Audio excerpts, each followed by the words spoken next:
لا إله إلا الله وحده لا شريك له وأشهد أن محمدا عبده ورسوله أما بعد فأعوذ بالله من الشيطان الرجيم بسم الله الرحمن الرحيم الحمد لله رب العالمين الرحمن الرحيم مالك يوم الدين إياك نعبد وإياك نستعين اهدنا الصراط المستقيم صراط الذين أنعمت عليهم غير المغضوب عليهم ولا الضالين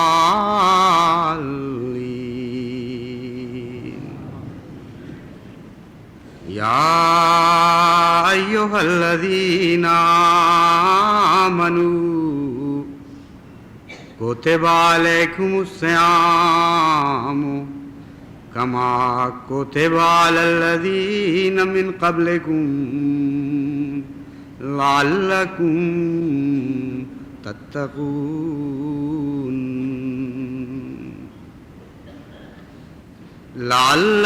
تتقون أياما معدودات فمن كان منكم مريضا أو على سفر فعدة من أيام أخر وعلى الذين يطيقونه فدية طعام مسكين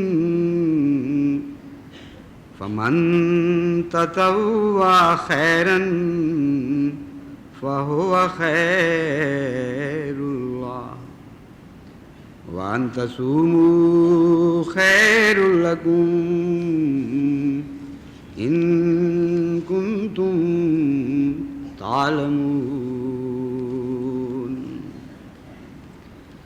شهر رمضان الذي أنزل فيه القرآن هدى للناس وبينات من الهدى والفرقان فمن شهد منكم الشهر فليصمه ومن كان مريضا على سفر فعدة من أيام أخر يريد الله بكم اليسر ولا يريد بكم العسر وَلِتُكْمِلُوا الْعِدَّةَ وَلِتُكَبِّرُوا اللَّهَ عَلَى مَا هَدَاكُمْ وَلَعَلَّكُمْ تَشْكُرُونَ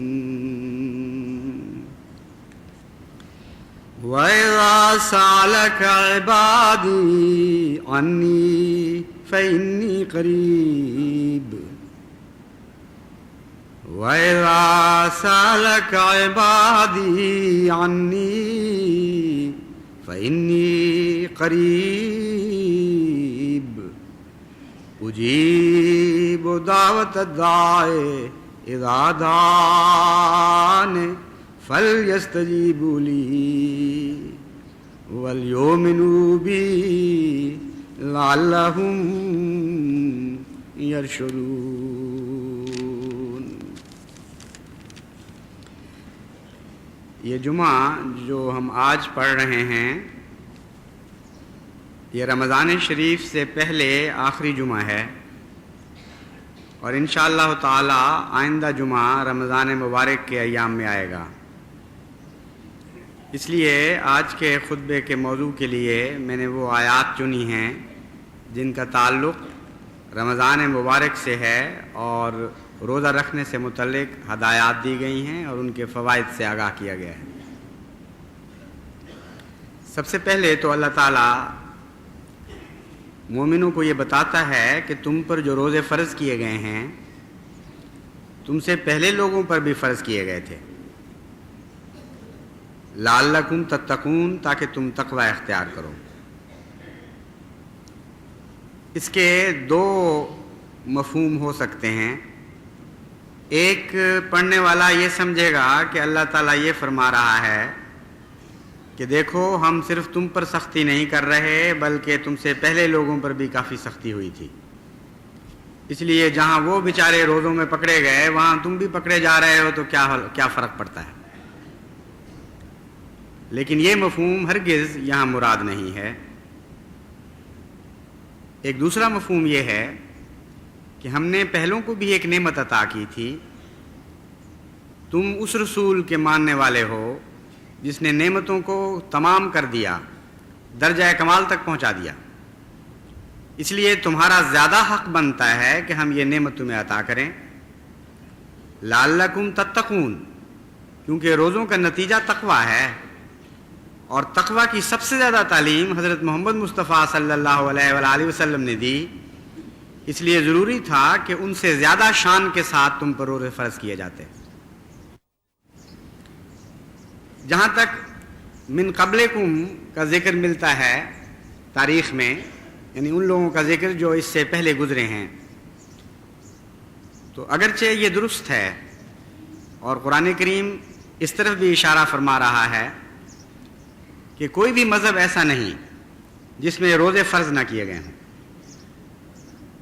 چنانچہ انسائکلوپیڈیا بریٹینیکا اس مضمون پر لکھتا ہے کہ دنیا میں جتنے بھی مذاہب آئے ہیں ان میں ایک بھی ایسا نہیں جو روزے کے تصور سے خالی رہا ہو،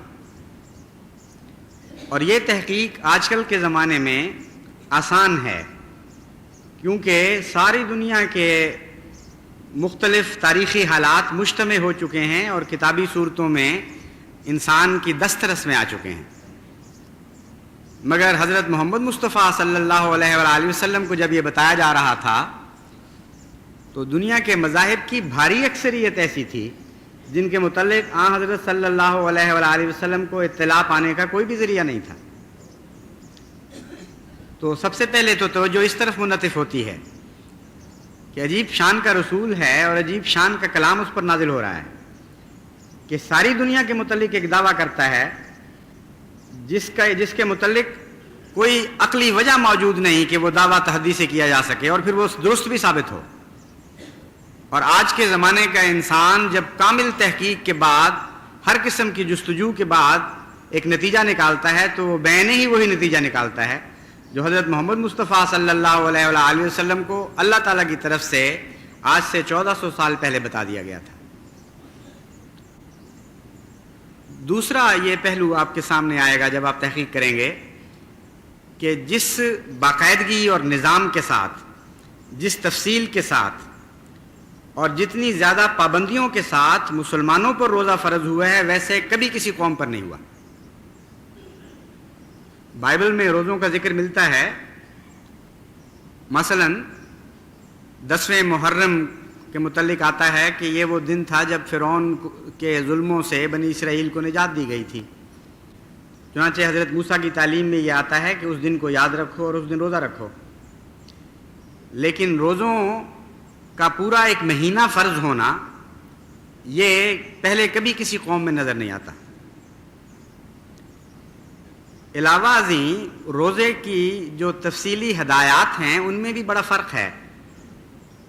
بعض پرانے مذاہب میں روزہ یہ ملتا ہے کہ پکی ہوئی چیز نہیں کھانی، پھل جتنا چاہو کھا لو، فلاں چیز نہیں کھانی اور فلاں چیز نہیں کھانی، پانی پی سکتے ہو، دودھ پی سکتے ہو۔ تو وہ روزہ اسلامی روزے کے مقابل پر محض برائے نام اور سرسری سا روزہ بن جاتا ہے. اور پھر روزے کے ساتھ یہ بھی تاکید ہے کہ کام نہیں کرنا. یہ بھی عجیب بات ملتی ہے، کام کا بھی روزہ ہے.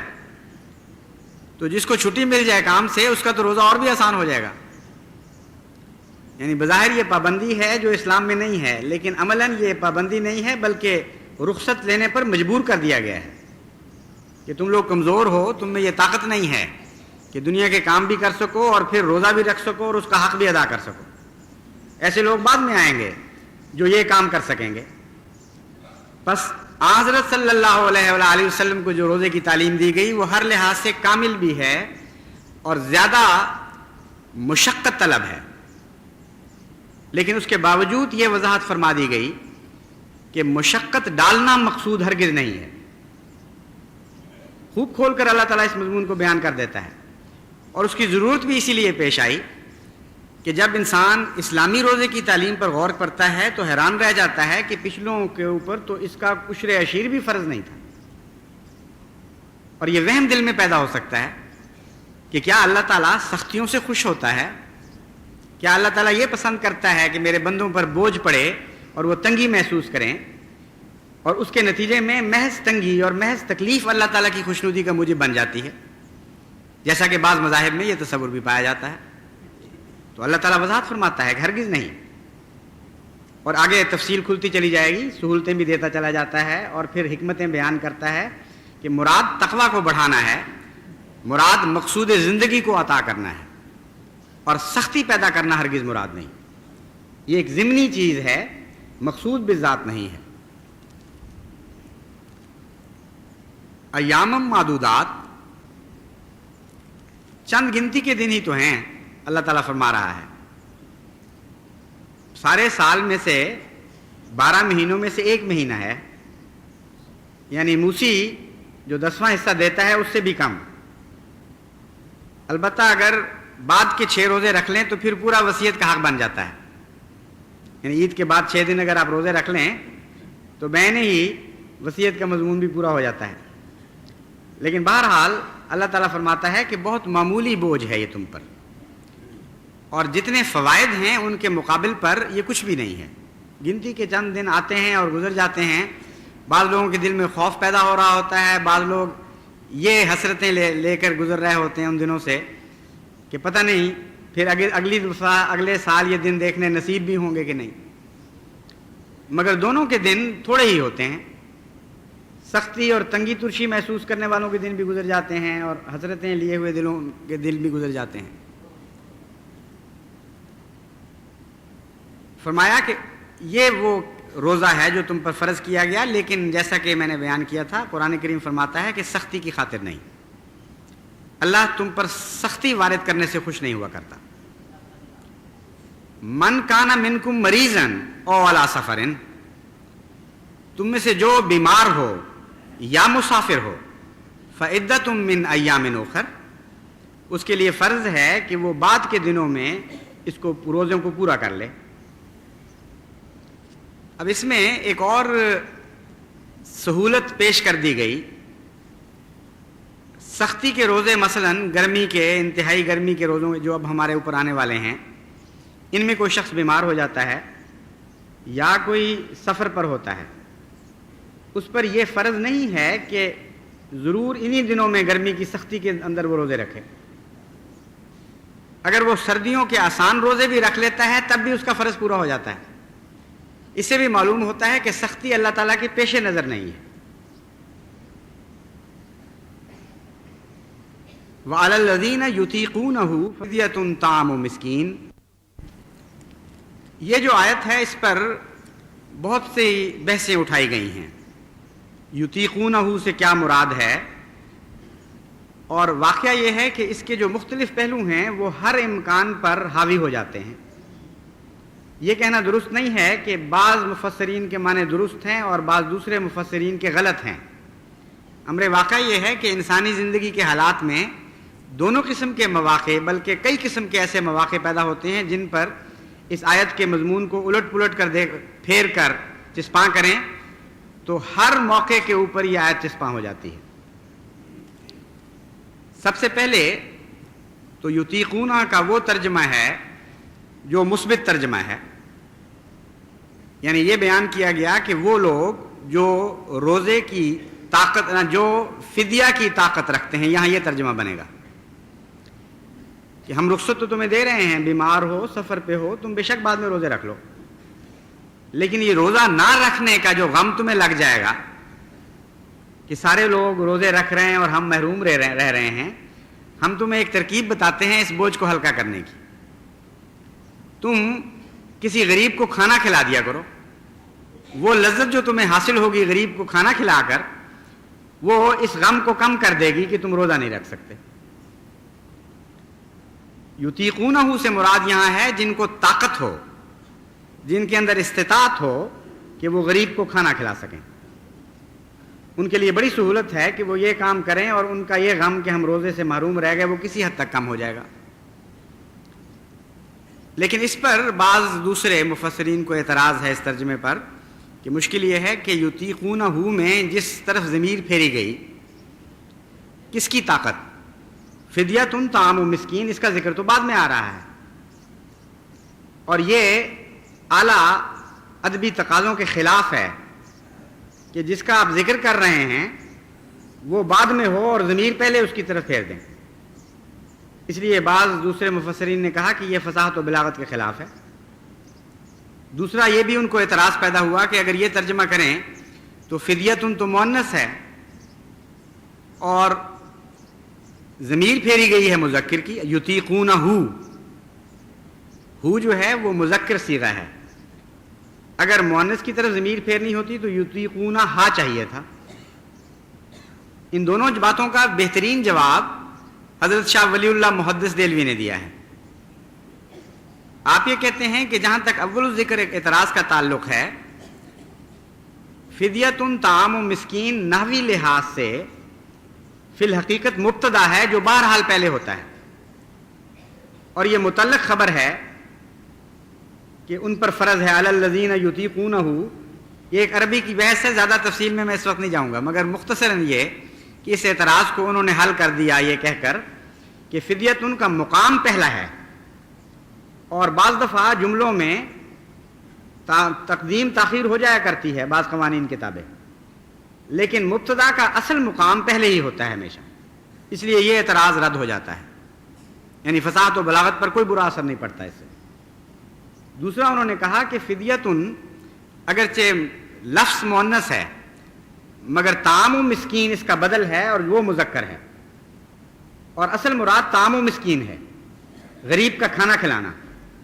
فدیہ کا معنی یہ ہوگا بطور فدیہ غریب کو کھانا کھلانا، اور چونکہ اصل کھانا کھلانا ہے اس لیے اللہ تعالیٰ نے مذکر کی ضمیر اس طرف پھیر دی۔ یہ دو وجوہات انہوں نے بیان فرمائی،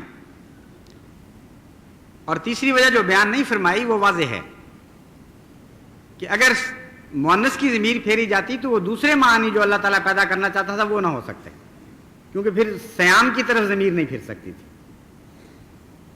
اور اس میں بھی ایک نئے معنی پیدا ہوتے ہیں۔ اس لیے یہ فصاحت و بلاغت کا کمال ہے، نہ کہ فصاحت و بلاغت سے گرنا، کہ ضمیر کو اس طرح چنا گیا کہ بظاہر مؤنث ہے اس کی طرف بھی جا سکتی ہے، اور جو مذکر کا صیغہ ہے اس کی طرف بھی جاتی ہے، اور مضمون میں بڑی وسعت پیدا ہو جاتی ہے۔ اب اگر یہ کہا جائے کہ یطیقونہ سے مراد روزہ رکھنے کی طاقت ہے، تو اس سے تو پھر مضمون الٹ پلٹ اور بے معنی ہو جاتا ہے۔ جہاں تک یہ کہ سمجھ میں آنے والی بات ہے کہ یطیقونہ سے مراد فدیۃ و طعام مسکین ہے، کہ وہ لوگ، خدا تعالیٰ یہ فرمانا چاہتا ہے کہ وہ لوگ جو کھانا کھلانے کی طاقت رکھتے ہوں ان کو ہم یہ نصیحت کرتے ہیں کہ جن دنوں وہ روزے نہ رکھ سکیں وہ غریبوں کو کھانا کھلائیں، تاکہ ان کو تسکین ملے کہ وہ بھی شامل ہیں کسی رنگ میں عبادت میں۔ یہ تو بڑی واضح بات ہے، مگر یہ کیا معنی ہوا کہ جو لوگ روزے کی طاقت رکھتے ہیں وہ کھانا کھلائیں؟ جو روزے کی طاقت رکھتے ہیں اس کا جواب تو یہ ہونا چاہیے کہ وہ روزہ رکھیں، نہ کہ دوسروں کو کھانا کھلا کے چھٹی کر جائیں۔ تو حضرت مسیح موعود علیہ الصلوۃ والسلام نے جو معنی پیش فرمائے ہیں وہ یہ ہیں کہ یطیقونہ سے مراد، اور بھی بعض مفسرین نے یہی لکھا ہے، مگر حضرت مسیح موعود علیہ الصلوۃ والسلام کا میں حوالہ دوں گا، آپ فرماتے ہیں کہ یطیقونا ایک ایسا صیغہ ہے جس میں منفی معنی بھی پائے جاتے ہیں. افعال کا جو صیغہ ہے عربی میں باب افعال، اس میں یہ خاص خوبی پائی جاتی ہے کہ بعض دفعہ وہ مثبت معنی دیتا ہے، بعض دفعہ وہی باب منفی معنی بھی دے جاتا ہے. چنانچہ یطیقونہ کا مطلب یہ بنے گا جب صیام کی طرف ضمیر جائے گی، روزے کی طرف، کہ وہ لوگ جو روزہ رکھنے کی طاقت نہیں رکھتے وہ غریب کو کھانا کھلائیں. اس کا کیا مطلب ہے طاقت نہیں رکھتے وہ غریب کو کھانا کھلائیں؟ جو طاقت نہیں رکھتے ان کو تو اللہ تعالیٰ چھٹی دے چکا ہے کہ بعد میں. اس میں ایک اور مضمون پیدا ہو جاتا ہے، اور وہ یہ ہے کہ بعد میں ہر آدمی روزہ رکھ نہیں سکتا. کچھ لوگ ایسے ہیں جو بیمار ہوتے ہیں وقتی، چند دن بیمار ہوئے، اس کے بعد صحت ہو گئی اور ان کو یہ تسلی ہوگی کہ ہم بعد میں روزہ رکھ لیں گے، اور دراصل روزہ رکھنا ہی ان کا فدیہ ہے پہلے روزے کا. مسافر ہوتے ہیں جن کا عارضی سفر ہے، اس کے بعد پھر وہ فارغ ہو جاتے ہیں. لیکن کچھ لوگ ایسے ہوں گے بیمار جو دائم المریض ہیں یا عمر کے ایسے حصے کو پہنچ چکے ہیں کہ وہ روزے کی طاقت ہی نہیں رکھتے. وہ کیا کریں گے؟ خدا تعالیٰ فرماتا ہے کہ ان کے لیے بھی میں ایک تسلی کا سامان رکھتا ہوں. وہ یہ دکھ محسوس نہ کریں کہ ہم کبھی بھی اب روزہ نہیں رکھ سکیں گے. وہ غریبوں کو کھانا کھلائیں اور اس طرح ان کے ساتھ شریک ہو جائیں. روزہ اور غریب کو کھانا کھلانے کا کیا تعلق ہے؟ وہ دراصل یہ تعلق ہے کہ روزے میں انسان خود غریب بنتا ہے اور غریب کا دکھ بانٹ رہا ہوتا ہے. ایک یہ بھی پہلو ہے روزے کا. جب وہ کھانا کھلاتا ہے تو اپنا سکھ غریب کو دے رہا ہوتا ہے، اور دونوں جگہ غریب کو فائدہ پہنچ رہا ہوتا ہے. یعنی روزے کے بے شمار فوائد میں سے ایک یہ ہے کہ ایسے عمراء جن کو کھلا کھانا میسر ہے اور کئی قسم کی انواع کا کھانا میسر ہے، وہ اگر روزے نہ رکھیں تو ساری عمر ان کو پتہ ہی نہیں لگ سکتا کہ بھوکے پیٹ کی کیا کیفیت ہوتی ہے، شدید پیاس میں مبتلا انسان کی کیا کیفیت ہوتی ہے. روزہ رکھا ہو، بھوکا ہو اور پھر کام کر رہا ہو انسان، اس کی کیا کیفیت ہوتی ہے. اور جان نہیں سکتا کہ بھوک بعض دفعہ کام پر مجبور کر رہی ہوتی ہے، کیونکہ کام کے بغیر بھوک نہیں مٹتی، اور جتنا کام زیادہ کرتا ہے اتنا بھوک بھی زیادہ بھڑکتی ہے. یہ سارے احساسات جو ہیں جب تک ان میں سے کوئی گزر نہ جائے اس کو اندازہ نہیں ہو سکتا ان کیفیات کا. اور دنیا کی باقی قوموں میں کوئی ایسا جبری نظام نہیں ہے کہ ہر امیر کو مجبور کر دیا جائے کہ کم از کم 1 مہینہ اپنے غریب بھائیوں کا دکھ محسوس کرو اور ان کا دکھ آپ اپنے اوپر جاری کر دو تاکہ تمہیں احساس ہو کہ معاشرہ کیا ہوتا ہے. جو روزے رکھنے والے ہیں وہ جب مزدوری لے رہے ہوتے ہیں کسی سے تو ان کے دل کی اور کیفیت ہوتی ہے. جو بے روزگار ہیں جن کو اندازہ ہی کوئی نہیں بھوک کیا ہوتی ہے اور بھوک میں کام سے کیا مشکل پڑتی ہے، ان کے دل کی اور کیفیت ہوتی ہے. اول الذکر کے نتیجے میں یعنی جو روزہ رکھنے والے ہیں اور کام لے رہے ہوتے ہیں، معاشرے میں بڑا حسن پیدا ہو جاتا ہے، ان میں انسانی قدریں آ جاتی ہیں، ان میں غریب اور امیر میں دوری بڑھتی نہیں ہے بلکہ فاصلے کم ہو جاتے ہیں. بسا اوقات وہ مزدوروں کو روکتے ہیں خود کہ ٹھہرو، ہم تمہیں پانی پلاتے ہیں، ہم تمہارے لیے کچھ کھانے کا انتظام کرتے ہیں، سہولتیں مہیا کرتے ہیں. جو سہولتیں ان کے کانٹریکٹ یا ان کے معاہدے میں شامل نہیں ہوتی. وہ کیوں کرتے ہیں؟ اس لیے کہ اللہ تعالیٰ ان کو 1 مہینہ روزے کی ٹریننگ دے چکا ہوتا ہے، کم از کم 1 مہینہ. چنانچہ اس سے آپس میں دوری کی بجائے محبت پیدا ہو رہی ہوتی ہے. اور بعض ظالم اور بڑی کثرت سے ایسے لوگ ملتے ہیں. بعض ظالم ایسے ہیں جو مزدور سے کام لے رہے ہوتے ہیں اور ساتھ گالیاں دے رہے ہوتے ہیں کہ تم سے چلا نہیں جاتا، دوڑو، تیز کرو، اپنا وقت پورا کرو. حالانکہ اس غریب کے پیٹ میں روٹی نہیں ہوتی، کمزوری محسوس ہو رہی ہوتی ہے، اس کی جان نکل رہی ہوتی ہے گرمی میں، سردی میں، اور پوری طرح بے حس اور بے تعلق ہو کر گویا ایک دوسری دنیا کی مشین ہے. بعض ظالم ان سے زبردستی کام لے رہے ہوتے ہیں. تو انسانی قدروں کو بڑھانے کے لیے روزہ ایک بہت ہی اہم چیز ہے، اور دکھ بانٹنے کا نام، غریب کے ساتھ دکھ بانٹنے کا نام روزہ ہے. جب آپ دکھ نہیں بانٹ سکتے مجبوراً تو اللہ فرماتا ہے پھر سکھ بانٹو، اپنے سکھ ان کو دو، اس طرح شریک ہو جاؤ ان کے ساتھ، جو نعمتیں تمہیں ملی ہیں وہ ان کو عطا کرو. چنانچہ فدیے میں یہ روح مقرر فرمائی کہ ہر شخص اپنی توفیق کے مطابق فدیہ دے، جس کو فدیہ دینا ہے اس کی حیثیت کے مطابق نہیں دینا۔ اس فلسفے کو بڑا نمایاں کر دیا اللہ تعالیٰ نے یہ فرما کر کہ یہ نہیں کہو گے کہ اس غریب کو تو ایک روٹی اور پیاز کافی ہے، اس لیے میں ایک روٹی اور پیاز دے دوں گا اور میرا فدیہ پورا ہو جائے گا۔ اللہ تعالیٰ اس کی اجازت نہیں دیتا، پھر تو سکھ نہ بانٹا گیا۔ اللہ تعالیٰ تو یہ فرماتا ہے کہ اپنے سکھوں میں غریبوں کو شریک کرو۔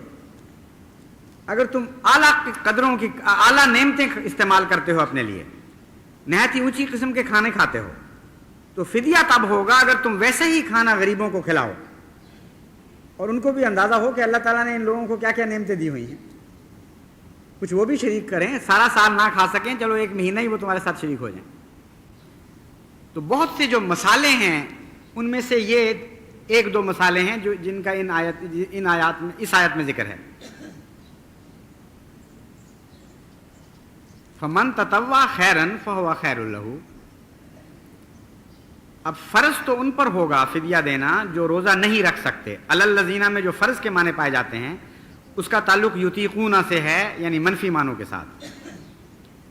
اگر یطیقون کے منفی معنی لیے جائیں اور ایسے اشخاص ہوں جو روزے کی طاقت سے مستقلاً محروم ہو چکے ہیں تو لازماً ان کو فدیہ دے کر روزے کا حق ادا کرنے کا ایک اور طریق اختیار کر لینا چاہیے،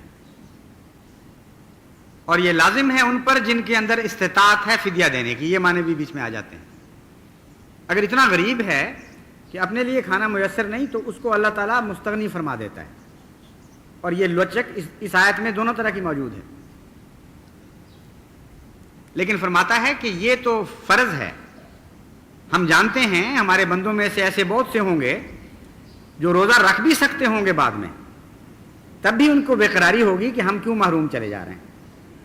فرمایا ایسی اطاعت کی روح رکھنے والے، ایسے پیش خدمت کے کاموں میں اور دین کے کاموں میں آگے بڑھنے والے، من تطوع، جو اطاعت کی روح میں درجہ کمال رکھتے ہیں، اگر وہ اپنی طرف سے فدیے دینا چاہیں تو منع تو نہیں ہے ان کو، وہ طاقت رکھتے ہوں یا نہ رکھتے ہوں اس سے قطع نظر، جب وہ روزہ چھوڑیں وہ فدیے دیں، اور اس لذت میں ہم ان کو شریک کر لیتے ہیں۔ فہو خیر لہ، اور یہ بھی بتا دیتے ہیں کہ ان کے لیے بہتر ہوگا اس میں، یعنی توئی نظام بھی فدیے کا جاری فرما دیا ساتھ ہی۔ وَأَن تَصُومُوا خَيْرٌ لَكُمْ إِن كُنتُمْ تَعْلَمُونَ، یہاں پہنچ کر انسانی فطرت کو جھنجھوڑا ہے اللہ تعالیٰ نے۔ بہت سے بیمار ایسے ہیں جو دل کے بھی بیمار ہوتے ہیں، بہت سے بیمار ایسے ہوتے ہیں جو جسم سے زیادہ روح کے بیمار ہوتے ہیں، ان کو بہانہ چاہیے ہوتا ہے روزے چھوڑنے کا۔ ان کو چھینک آ جائے تو وہ سمجھتے ہیں روزہ چھوڑ دینا چاہیے، ان کی طبیعت ذرا اداس ہو جائے تو وہ سمجھتے ہیں بیمار ہو گئے ہیں روزہ چھوڑ دینا چاہیے۔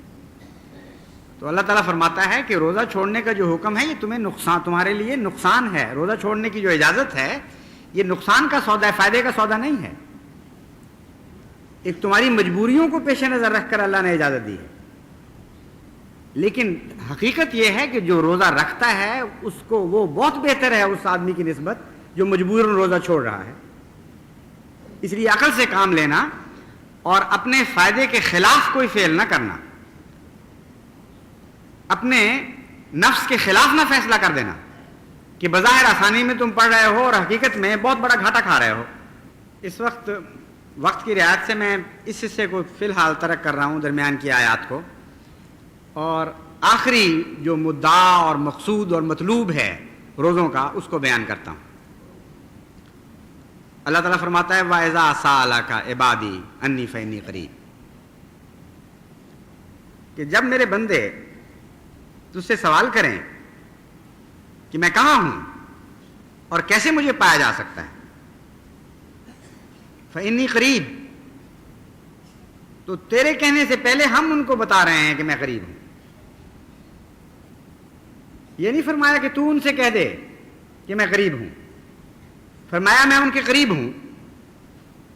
اجیب دعوت الداعی اذا دعان فلیستجیبوا لی ولیؤمنوا بی لعلہم یرشدون، میں ان کی دعوت کا جواب دیتا ہوں، ان کی پکار کو سنتا ہوں اور قبول کرتا ہوں، لیکن یہ یک طرفہ رستہ نہیں ہے. وہ یہ نہ سمجھیں کہ وہ گویا کہ اللہ تعالیٰ ان کا کوئی نوکر بن گیا ہے, وہ حکم دیتے چلے جائیں اور اللہ تعالیٰ منظور کرتا چلا جائے گا. فرمایا یہ تعلق کا دو طرفہ رستہ ہے. فَلْيَسْتَجِيبُوا لِي, وہ میری باتوں کا بھی جواب دیا کریں اور جو میں ان کو نصیحتیں کرتا ہوں ان کے فوائد کی خاطر ان پر عمل کیا کریں, تب یہ رشتہ چلے گا. اور یہ نصیحتیں ساری روزے کی جا چکی ہیں پہلے سے. روزے کا اللہ تعالیٰ خود جواب ہے, روزے کا اللہ تعالیٰ خود پھل ہے, اور اسی پھل کی طرف اس آیت میں اشارہ کیا گیا ہے. فرمایا ہے اگر تم مجھے ڈھونڈتے ہو تو روزہ اختیار, روزے کی عبادت اختیار کرو, یہ کامل عبادت ہے. اس عبادت کے بعد تم سب سے اعلیٰ جنتیں حاصل کر لو گے, اور وہ جنتیں میری رضا کی جنتیں ہیں. کوئی بھی دنیا میں ایسی عبادت نہیں متصور ہو سکتی جو ساری عبادتوں کی جامع ہو سوائے روزے کے. اس میں ہر چیز آ جاتی ہے, بدنی, روحانی, جسمانی, جذباتی. کوئی پہلو ایسا عبادت کا نہیں ہے جو روزے میں نہ آتا ہو. اس لیے اللہ تعالیٰ مقصود بن جاتا ہے روزے کا. اس مضمون کی احادیث تو بکثرت ملتی ہیں. سوال یہ ہے کہ قرآن کریم میں اس طرف کہاں اشارہ ہے. وہ اول تو یہاں جیسا کہ میں نے بیان کیا ہے مقصود اللہ تعالیٰ کی ذات ہے, اور روزوں کے حکم کے بعد اپنی ذات کو رکھ دیا. فرمایا کہ میں تمہارے قریب آ جاؤں گا اگر روزے رکھو گے, اگر عبادتوں کا حق ادا کرو گے تو میں تمہارے پاس ہوں گا. لیکن اس سے پہلے جو آیات گزری ہیں ان میں بھی اس مضمون کو بڑے عجیب طریق پر بیان فرمایا. فرمایا شہر رمضان الذی انزل فیہ القرآن ھدی للناس. رمضان کا وہ مہینہ ہے جس میں ایک معنی یہ ہے قرآن اتارا گیا. اب بہت سے علماء نے اس پر بحث اٹھائی کہ قرآن کریم کا آغاز تو ہو سکتا ہے رمضان شریف میں ہوا ہو, لیکن یہ کہنا کہ رمضان میں ہی قرآن اتارا گیا یہ درست نہیں ہے. سارے سال قرآن کریم مختلف وقتوں میں اترتا رہا ہے. اس کا جواب بعض مفسرین نے یہ دیا کہ نہیں, مراد یہ ہے کہ رمضان میں ایک دفعہ پورے کا پورا آ جایا کرتا تھا, جبکہ باقی سال میں ایسا نہیں ہوتا تھا. تو انزل فیہ القرآن سے یہ مراد ہوگی کہ حضور صلی اللہ علیہ وآلہ وسلم کو رمضان شریف میں جبرائیل قرآن دہرایا کرتا تھا, یہاں تک کہ جب قرآن مکمل ہو گیا تو پھر جو رمضان آیا ہوگا اس میں لازماً سارا قرآن ایک دفعہ رمضان میں اتر گیا. تو یہ بھی درست ہے, اس میں اس کو غلط نہیں کہا جا سکتا. قرآن کریم کے بہت سے متون ہیں, مگر حضرت مسلم موعود نے جو ترجمہ کیا ہے وہ یہ ہے انزل فیہ القرآن, رمضان وہ مہینہ ہے جس کے بارے میں گویا سارا قرآن کریم اتارا گیا ہے. یعنی قرآن کریم کیوں اتارا گیا ہے, رمضان شریف کے متعلق اتارا گیا ہے. اب بظاہر تو قرآن کریم بہت زیادہ وسیع ہے اور رمضان کے جو احکامات ہیں وہ محدود ہیں, لیکن امر واقعہ یہ ہے کہ اگر آپ تجزیہ کریں تو قرآن کریم جس جس مقصد کی خاطر اتارا گیا ہے وہ سارے مقاصد رمضان شریف میں پورے ہو جاتے ہیں. ایک مقصد اس کا ایک ذرہ بھی باقی نہیں رہ جاتا رمضان شریف کے علاوہ. عبادت کی جتنی قسمیں بیان ہوئی ہیں وہ ساری روزوں کے اندر آ جاتی ہیں. خدمت خلق کی جتنی قسمیں بیان ہو سکتی ہیں وہ ساری روزے کے اندر آ جاتی ہیں. ہمدردی کی انتہا بھی سکھاتا ہے, اور خشوع و خضوع کا کمال بھی اللہ تعالیٰ انسان کو عطا کرتا ہے. عجز کی راہیں بھی بتاتا ہے, اور غریبوں کو اٹھا کر اپنے ساتھ شامل کرنے کے طریق بھی سکھاتا ہے. تو قرآن کریم کی ساری تعلیم کا خلاصہ رمضان شریف ہے, اور جو رمضان میں سر جھکاتے ہوئے گزرے گا اس دروازے سے, جو کامل طور پر اللہ تعالیٰ کی اطاعت کا رنگ اختیار کرتے ہوئے رمضان میں سے گزر جائے گا, گویا اس نے قرآنی تعلیمات کا سارا پھل پا لیا. گویا جو کچھ بھی قرآن لے کر آیا تھا وہ سارا اس کے نصیب میں آ گیا. چنانچہ اس تشریح کو دیکھتے ہوئے جب ہم احادیث نبوی پر غور کرتے ہیں تو صاف پتہ چلتا ہے کہ حضرت صلی اللہ علیہ وآلہ وسلم نے ایک بھی بات اپنی طرف سے نہیں کہی. تمام روزے کی خوبیاں جو بیان فرمائی ہیں وہ مبنی بر قرآن بیان فرمائی ہیں. اور بھی بعض آیات سے استنباط فرمایا ہوگا، لیکن اس آیت سے تو بڑا واضح استنباط حضرت صلی اللہ علیہ وآلہ وسلم نے فرمایا،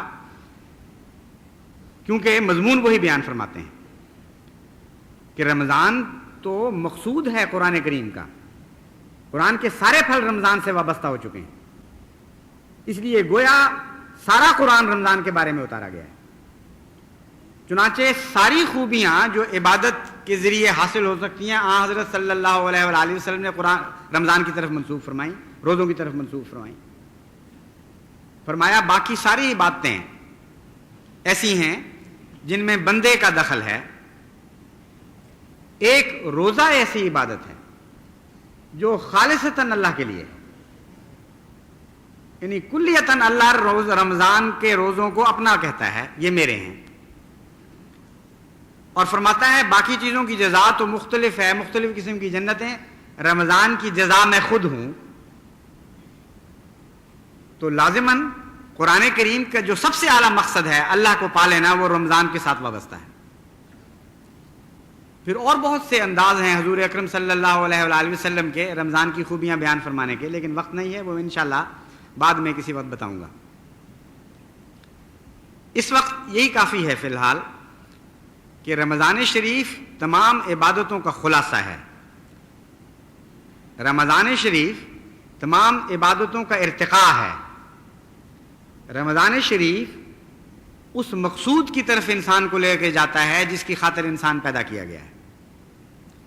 یہ انسان کو بنی نوع انسان کے حقوق ادا کرنے میں بھی درجہ کمال تک پہنچاتا ہے، اور اللہ تعالیٰ کے حقوق ادا کرنے میں بھی درجہ کمال تک پہنچاتا ہے۔ اس کے باوجود بڑے ہی بدقسمت ہوں گے وہ لوگ جو رمضان کو پائیں اور خالی ہاتھ یہاں سے نکل جائیں، رمضان کی برکتوں میں سے ہو کے گزریں، لیکن یہ پانی ان کو چھوئے نا، چکنے گھڑے کی طرح اسی طرح یہ وہاں سے آگے ہو جائیں۔ یہ بڑی بدقسمتی ہے، یہ ایسی بدقسمتی ہے کہ کروڑ غریبوں کو بھی آپ کھانا کھلا دیں تو اس نعمت کی محرومی کا بدلہ وہ نہیں ہو سکتی۔ اس لیے ہر وہ احمدی جو استطاعت رکھتا ہے اور اپنے نفس کا تجزیہ کر کے جانتا ہے کہ وہ بیمار نہیں ہے بلکہ صرف کمزوری محسوس کر رہا ہے، اس کو لازماً آگے بڑھنا چاہیے اور روزے رکھنے چاہیے۔ ایام معدودات، چند گنتی کے دن ہیں، اس کی سختیوں کا پتہ بھی نہیں لگتا کب گزر گئیں، اور سختیاں ایسی ہیں جو انسان کو دن بدن ہلکا کرتی چلی جاتی ہیں، جسم بھی ہلکے ہوتے چلے جاتے ہیں، روح بھی ہلکی ہوتی چلی جاتی ہے، زیادہ تیزی کے ساتھ انسان آگے قدم بڑھاتا ہے۔ اور رمضان کے بعد ہر روزہ رکھنے والا یہ جانتا ہے کہ اگر اس نے روزہ نہ رکھا ہوتا تو وہ پتہ نہیں کس ذلت میں پڑا ہوا ہوتا۔ بے انتہا کمزوریاں دور کر جاتا ہے رمضان شریف، بے انتہا نعمتیں عطا کر جاتا ہے، اور روزے سے گزرنے کے بعد جس ہلکے پھلکے بدن کے ساتھ انسان قدم اٹھاتا ہے، نہ روزہ رکھنے والے اس کا تصور بھی نہیں کر سکتے۔ اور پھر کھانے کا مزہ آتا ہے، پھر پینے کا مزہ آتا ہے، یعنی روحانی لذتیں تو الگ رہیں، مادی لحاظ سے بھی رمضان میں سے گزرے بغیر، یعنی اس کا حق ادا کیے کر کے گزرے بغیر انسان کو تو اندازہ ہی نہیں ہو سکتا کہ پانی میں کیا لذت ہے اور کھانے میں کیا لذت ہے۔ اور یہ اندازہ ہو کر، یعنی صبح شام بھی تھوڑا سا اندازہ ہوتا ہے، لیکن رمضان کے بعد کہ جب چاہو جو چاہو پی لو، جو چاہو کھا لو، یہ احساس ہوتا ہے کہ اللہ تعالیٰ نے اتنی ہمیں نعمتیں عطا کی ہوئی ہیں کہ بڑی ناشکری ہے جو ہم شکر کیے بغیر ان سے گزرتے ہیں۔ تو سچے شکر کی تعلیم بھی رمضان شریف دیتا ہے۔ ایک ایک گھونٹ پر اللہ کے احسانات یاد آتے ہیں پھر، اور وہ جو مادی لذت میں نے بتائی ہے پانی پینے کی، اس روحانی لذت کے مقابلے پر کچھ بھی نہیں رہتی جو ایک مومن کو اس وقت حاصل ہوتی ہے جب وہ پانی سے جسم کی پیاس بجھاتا ہے تو اس کی روح کی پیاس بھی ساتھ بجھ رہی ہوتی ہے۔ وہ کہتا ہے شکر ہے خدا کو یاد کرنے کا موقع دوبارہ میسر آ گیا، اگر میں 2-3 رمضان اسی طرح گزر جاتا تو پانی پینا اپنا حق سمجھتا، خیال بھی نہ آتا کہ یہ اللہ تعالیٰ کی بہت بڑی نعمت ہے۔ پھر ہر گھونٹ پر خدا کی نعمتیں یاد آتی ہیں اور اس کے احسان کا تصور دل کو مغلوب کر لیتا ہے، روح سجدہ ریز ہو جاتی ہے اس کے حضور۔ تو بے انتہا فوائد ہیں رمضان شریف کے، آپ سر جھکاتے ہوئے گزریں اس رمضان سے، اپنے روح کو بھی اپنی جسم کو بھی خدا کے حضور پیش کر دیں اور پھر دیکھیں کہ اللہ تعالیٰ کے کیسے فضل نازل ہوتے ہیں. ایسے لوگوں کے حق میں فرمایا ہے وَإِذَا سَأَلَكَ عِبَادِي أَنِّي فَإِنِّي قَرِيبٌ. یہ لوگ جو میری عبادت کا حق ادا کرتے ہیں ان کو بتا دے کہ میں ان کے قریب ہوں. یہ تجھ سے پوچھتے ہیں، میں کہتا ہوں کہ میں ان کے قریب ہوں. لیکن یاد رکھیں کہ میرے حقوق ضرور ادا کریں، کیونکہ میرے حقوق ادا کرنے کے نتیجے میں ان کو ملوں گا، ورنہ یہ یک طرفہ راستہ نہیں ہوگا تعلق کا. اللہ تعالیٰ ہمیں توفیق عطا فرمائے اور رمضان کا حق ادا کرتے ہوئے ہم اس کی نعمتوں سے انتہا سے زیادہ فوائد اٹھائیں. لیکن یہ بات یاد رکھیں کہ اس رمضان کو اس طرح ضائع نہ کر دیں جس طرح اس سے پہلے بعض قوموں نے روزوں کو ضائع کر دیا تھا. جب من قبلکم اللہ تعالیٰ نے فرمایا تو ایک یہ بھی بتانا مقصود تھا کہ تم سے پہلے بھی روزے فرض ہوئے تھے، تم سے پہلے بھی لوگ تھے جنہوں نے فائدے اٹھائے، لیکن جب ان کی تاریخ پر نظر ڈالو گے تو تمہیں یہ بھی محسوس ہوگا کہ بہت سے ایسے بدبخت تھے، بدقسمت تھے جو فائدہ اٹھانے کی بجائے نقصان اٹھا گئے. روزے انہوں نے بھی پائے لیکن ایسے گندے حال میں روزے پائے کہ وہ روزے ان کی عاقبت سنوارنے کی بجائے ان کو دین و دنیا سے محروم کر کے چلے گئے. کچھ بھی ان کا باقی نہیں چھوڑا. ان لوگوں کی طرح روزے نہ رکھنا. ان لوگوں کے متعلق حضرت صلی اللہ علیہ وآلہ وسلم نے تفصیل سے ذکر فرمایا ہے اور روکا ہے مومن کو کہ دیکھو یہ نہ کرنا، وہ نہ کرنا، یہ نہ کرنا، وہ نہ کرنا. شہوات کے مغلوب نہیں ہونا، دکھاوا نہیں کرنا، ہر بدی سے رکنا ہے، ہر ظلم کو صبر سے برداشت کرنا ہے. کچھ لوگ تم پر زیادتیاں کریں گے، فرمایا ان کو 2 دفعہ کہو، 1 دفعہ نہیں 2 دفعہ کہو انی صائمٌ، کہ میں روزے دار ہوں. یہ 2 دفعہ کہنے میں کیا حکمت ہے؟ حکمت یہ ہے کہ مومن کی تو عام شان بھی یہ ہے کہ وہ ظلم کا بدلہ ظلم سے نہیں دیتا، اور جب جاہل اس سے مخاطب ہوتا ہے تو جواب میں وہ جاہلانہ باتیں نہیں کرتا بلکہ سلام کہتا ہے. اذا خاطبهم الجاہلون قالوا سلاما. تو پھر ایسا مومن جس کی عام شان یہ ہو، اگر وہ روزے دار بھی ہو چکا ہو اوپر سے، تو وہ تکرار سے بتائے کہ او بے وقوف تم کیا توقع رکھ رہے ہو؟ کیا تمہاری اشتعال انگیزی سے میں مشتعل ہو جاؤں گا؟ ہرگز نہیں. میں تو عام حالات میں بھی سلام ہی کہا کرتا تھا، اب تو میں روزے دار ہوں، روزے دار ہوں. ممکن نہیں ہے کہ مجھ سے تم بے صبری کا مظاہرہ دیکھو. بس جہاں کچھ بدقسمت اپنے روزوں کو ضائع کر رہے ہوں گے وہاں آپ کے لیے اور بھی زیادہ ثواب کا موقع ہوگا. اب صبر اور حوصلے اور ہمت اور دعاؤں کے ساتھ اس رمضان کو گزاریں، پھر دیکھیں اللہ تعالیٰ کے کیسے فضل آپ پر نازل ہوتے ہیں. من قبلکم کی ایک مثال ان لوگوں کی جنہوں نے روزے ضائع کیے میں بائبل سے آپ کے سامنے رکھتا ہوں. حضرت یسایہ، یہ نصیحت بائبل میں یہ درج ہے، دیکھو تم اس مقصد سے روزے رکھتے ہو کہ جھگڑا رگڑا کرو اور شرارت کے مکے مارو. یعنی ایسے بدبخت انسان ہو کہ کوئی وقت تھا کہ تم روزوں کے ذریعے اللہ تعالیٰ کے رحم کو جذب کیا کرتے تھے، بنی نوع انسان کے حقوق ادا کیا کرتے تھے، جھگڑوں سے رکا کرتے تھے. اب یہی رمضان آتا ہے تو تمہیں اور زیادہ اشتعال انگیزیوں پہ مجبور کر دیتا ہے. تم تیش میں آ کر مکے مارتے ہو اور کہتے ہو ہم دیکھیں گے کہ ہمارے ظلم سے اور ہمارے ستم اور استبداد سے کون بچ کے نکلے گا. عام حالات میں بھی ہم بڑے جابر تھے، اب تو رمضان کی سختیاں آ گئی ہیں، اب تو روزے اوپر سے آ گئے ہیں، اب دیکھیں گے کون ہم سے بچ کے نکلتا ہے. فرماتا ہے تم یہ کر رہے ہو. یعنی یہود کی جو حالت گزر چکی ہے، جس کی طرف قرآن کریم من قبلکم میں ایک پہلو کی طرف اشارہ کرتا ہے، اس کی تفصیل ہے یہ بائبل میں. دیکھو تم اس مقصد سے روزے رکھتے ہو کہ جھگڑا رگڑا کرو اور شرارت کے مکے مارو. بس اب تم اس طرح کا روزہ نہیں رکھتے ہو کہ تمہاری آواز عالم بالا پہ سنی جائے. بڑے بدبخت ہو. کبھی تمہارے روزے ایسے ہوا کرتے تھے کہ بظاہر انسان ان آوازوں کو نہیں سن رہے ہوتے تھے، اتنی ہلکی اور خفی آواز میں تم خدا کو یاد کیا کرتے تھے، لیکن ایسی قوت پرواز تھی ان آوازوں میں کہ وہ عالم بالا پر آواز پہنچا کرتی تھی. اور آج تم نے شور برپا کیا ہوا ہے اور وہ آوازیں زمین سے چمٹی ہوئی اور زمینی ہو چکی ہیں، ان میں قوت پرواز نہیں رہی. جھاگ نکل رہی ہے تمہارے منہوں سے اور تیش میں آ کر مکے مار رہے ہو، لیکن ان آوازوں کی مقدر میں پرواز نہیں لکھی گئی. ہاں کچھ وہ تھی گریہ اوزاری کے آوازیں جو عالم بالا پر سنی جاتی تھی. کیسا پیارا موازنہ کیا ہے. بس اے احمدیو، تو ہمیشہ ایسی آوازیں اپنے دلوں سے نکالو جو عالم بالا پر سنی جائیں، اور زمین والوں کے کان ان سے معروم ہوں تو کوئی پرواہ نہ کرو. وہی آواز ہے جو دنیا میں پھیلے گی جس آواز کو خدا سنتا ہے، اور خدا کے فرشتے پھر اسے دنیا میں پھیلا دیا کرتے ہیں. ایسی آوازیں غالب آنے کے لیے بنائی گئی ہیں، مغلوب آنے کے لیے نہیں بنائی گئی. اللہ تعالیٰ ہمیں اس کی توفیق عطا فرمائے.